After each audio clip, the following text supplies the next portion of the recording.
성부와 성자와 성령의 이름으로 아멘.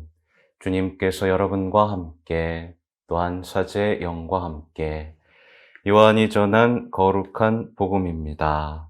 주님 영광 받으소서. 그때 마리아와 그 언니 마르타가 예수님께 사람을 보내어 주님께서 사랑하시는 이가 병을 앓고 있습니다 하고 말하였다. 예수님께서 그 말을 듣고 이르셨다.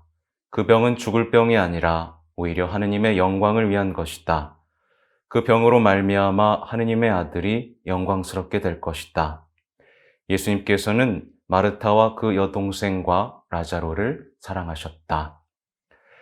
그러나 라자로가 병을 앓고 있다는 말을 들으시고도 계시던 곳에 이틀을 더 머무르셨다. 예수님께서는 그런 뒤에야 제자들에게 다시 유다로 가자 하고 말씀하셨다. 예수님께서 가서 보시니 라자로가 무덤에 묻힌 지 벌써 나흘이나 지나 있었다. 마르타는 예수님께서 오신다는 말을 듣고 그분을 맞으러 나가고 마리아는 그냥 집에 앉아 있었다. 마르타가 예수님께 말하였다. 주님께서 여기에 계셨더라면 제 오빠가 죽지 않았을 것입니다. 그러나 하느님께서는 주님께서 청하시는 것을 무엇이나 들어주신다는 것을 저는 지금도 알고 있습니다. 예수님께서 마르타에게 내 오빠는 다시 살아날 것이다 하시니 마르타가 마지막 날 부활 때 오빠도 다시 살아나리라는 것을 알고 있습니다 하였다. 그러자 예수님께서 그에게 이르셨다. 나는 부활이요 생명이다. 나를 믿는 사람은 죽더라도 살고 또 살아서 나를 믿는 모든 사람은 영원히 죽지 않을 것이다. 너는 이것을 믿느냐? 마르타가 대답하였다. 예, 주님. 저는 주님께서 이 세상에 오시기로 되어 있는 메시아시며 하느님의 아드님이심을 믿습니다. 예수님께서는 마음이 북받치고 산란해지셨다. 예수님께서 그를 어디에 묻었느냐 하고 물으시니 그들이 주님 와서 보십시오 하고 대답하였다. 예수님께서는 눈물을 흘리셨다. 그러자 유다인들이 보시오, 저분이 라자로를 얼마나 사랑하는지 하고 말하였다. 그러나 그들 가운데 몇몇은 눈먼 사람의 눈을 뜨게 해주신 저분이 이 사람을 죽지 않게 해주실 수는 없었는가 하였다. 예수님께서는 다시 속이 북받치시어 무덤으로 가셨다. 무덤은 동굴인데 그 입구에 돌이 놓여 있었다. 예수님께서 돌을 치워라 하시니 죽은 사람의 누이 마르타가 주님, 죽은 지 나흘이나 되어 벌써 냄새가 납니다 하였다. 예수님께서 마르타에게 말씀하셨다. 내가 믿으면 하느님의 영광을 보리라고 내가 말하지 않았느냐. 그러자 사람들이 돌을 치웠다. 예수님께서는 하늘을 우러러보며 말씀하셨다. 아버지, 제 말씀을 들어주셨으니 아버지께 감사드립니다. 아버지께서 언제나 제 말씀을 들어주신다는 것을 저는 알고 있습니다. 그러나 이렇게 말씀드린 것은 여기 둘러선 군중이 아버지께서 저를 보내셨다는 것을 믿게 하려는 것입니다. 예수님께서는 이렇게 말씀하시고 나서 큰 소리로 외치셨다. 라자로야, 이리 나와라. 그러자 죽었던 이가 손과 발을 천으로 감기고 얼굴은 수건으로 감싸인 채 나왔다. 예수님께서 사람들에게 그를 풀어주어 걸어가게 하여라 하고 말씀하셨다. 마리아에게 갔다가 예수님께서 하신 일을 본 유다인들 가운데에서 많은 사람이 예수님을 믿게 되었다. 주님의 말씀입니다. 그리스도님 찬미합니다. 찬미 예수님, 사순제 5주일입니다. 섭섭하게도 머리에 재를 올리지 못했고 이 시기 때면 늘 하던 판공성사도 하지 못했는데 이제 다음 주면 주님 순환 성지 주일입니다. 말하자면 이제 일주일 후면 주님의 순환과 부활을 기념하는 성주간이 시작되고 부활이 얼마 남지 않았다는 뜻입니다. 어쩌면 우리 생에 가장 고요하고 낯선 부활이 될지도 모르겠습니다.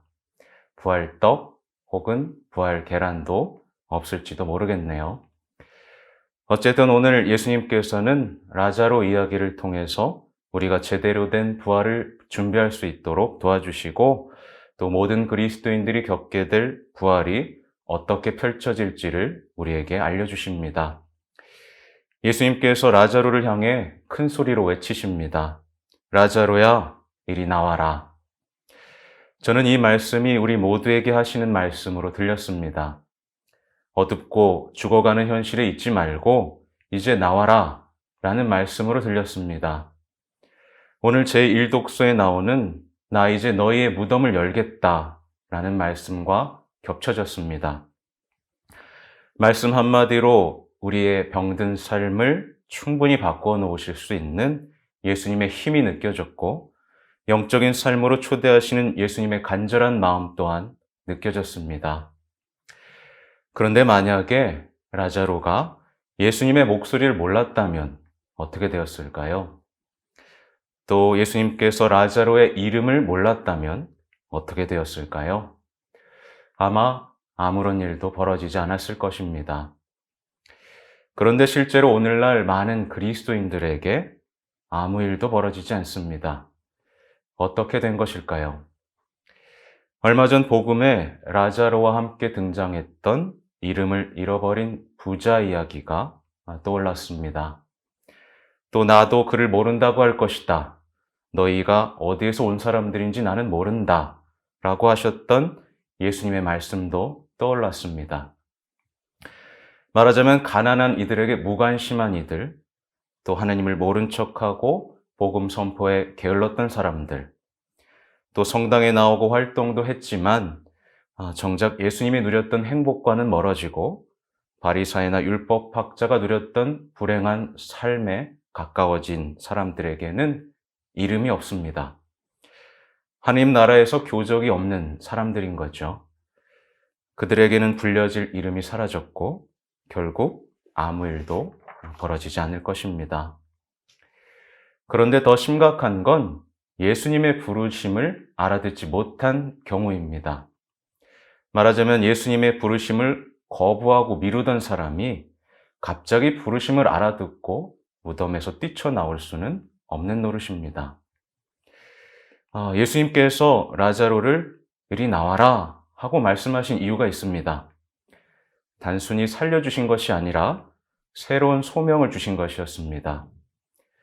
그는 예수님과 함께 부활의 증인이 되어야 했고 하느님의 영광을 드러내는 소명을 이제 살아야 합니다.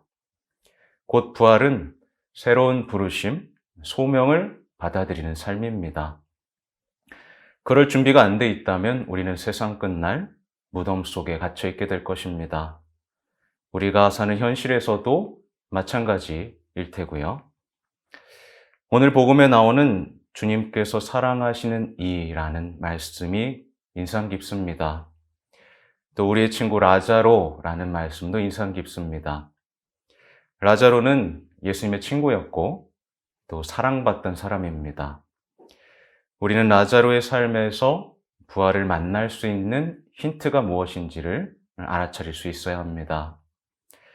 또 함께 죽으러 가자던 토마스, 그리고 부족했지만 끝까지 주님을 신뢰하고 믿음을 고백했던 마르타와 마리아, 역시 부활을 만날 수 있는 힌트를 우리에게 줍니다. 그런데 라자로를 구경하던 수많은 사람들이 있었습니다. 그 중에 누군가는 믿었고, 누군가는 신기해했고, 누군가는 사기다 라고 말했습니다. 저는 이번 부활이 모두에게 특별한 부활이 될 수 있기를 기도합니다. 그저 부활의 구경꾼, 부활 관광객으로 남아서 허무한 신앙생활을 이어가는 분들이 없기를 기도합니다. 오늘 제2독서의 말씀처럼 죽을 몸도 다시 살리실 분께서 이 방송을 보고 계신 모든 분들의 몸과 마음을 생기 있게 만들어 주시고 특별히 영적인 삶, 부활 신앙으로 나아갈 수 있는 은총을 가득하게 내려주시기를 기도하겠습니다. 아멘. 강복드리겠습니다. 주님께서 여러분과 함께 또한 사제 영과 함께 주님 자비의 은총을 바라는 주님의 백성에게 강복하시어 저희가 청해야 할 것을 가르쳐 주시고 청한 것을 너그러이 베풀어 주소서. 우리 주 그리스도를 통하여 비나이다. 아멘.